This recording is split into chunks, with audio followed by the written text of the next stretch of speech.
Hello dear students, तर बाळांनो quadratic equation मध्ये तुम्हाला एक 2 मार्काचा सर्वात महत्त्वाचा इम्पॉर्टंट क्वेश्चन येतो, तो म्हणजेच नेचर ऑफ रूट्सवर. तर ज्यावेळेला तुम्हाला नेचर ऑफ रूट्सवर जर क्वेश्चन आला तर त्यामध्ये तुम्हाला एक सर्वात इम्पॉर्टंट व्हॅल्यू काढावी लागते, ती म्हणजे असते डेल्टाची. आणि डेल्टालाच म्हणतो बाळांनो आपण डिस्क्रिमिनंट. आणि डिस्क्रिमिनंट म्हणजेच तुम्हाला जी व्हॅल्यू काढायची असते ती असते b² - 4ac ची.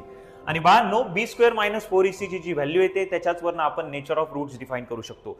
तर नेचर ऑफ रूट्स डिफाइन करण्यासाठी जी b² - 4ac ची व्हॅल्यू येऊ शकते त्याच्यात 3 पॉसिबिलिटीज बनतात.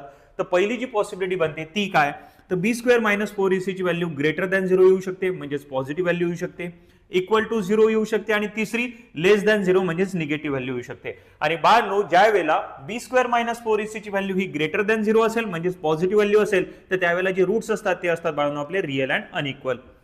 ज्या वेळेला ती व्हॅल्यू इक्वल टू 0 असते त्यावेळेला जे रूट्स असतात ते असतात रिअल अँड इक्वल. आणि ज्या वेळेला ती निगेटिव्ह व्हॅल्यू असते त्यावेळेला बाळांनो जे रूट्स असतात ते असतात नॉट रिअल, म्हणजेच आपण त्याला बोलू शकतो इमॅजिनरी रूट्स. आणि इमॅजिनरी रूट्स आपण 10वी पर्यंत सध्या काढू शकत नाही.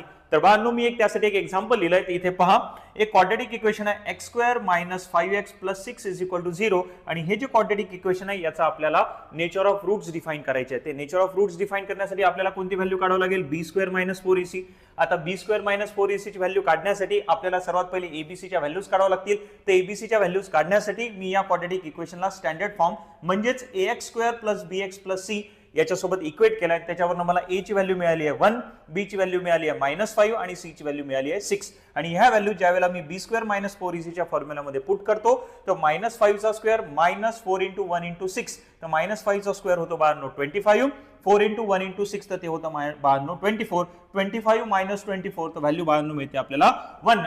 म्हणजेच b² - 4ac ची व्हॅल्यू आपल्याला येताना दिसतेय 1. आणि 1 म्हणजेच ती व्हॅल्यू झाली आहे बाळांनो 0 पेक्षा मोठी. आणि ज्यावेळेला ती 0 पेक्षा मोठी असेल तर नेचर ऑफ रूट्स काय होतील, तर नेचर ऑफ रूट्स होतील रिअल अँड अनइक्वल. तर अशा पद्धतीने b² - 4ac ची व्हॅल्यू काढून आपण तिन्ही पद्धतीने नेचर ऑफ रूट्स डिफाइन करू शकतो. Thank you so much.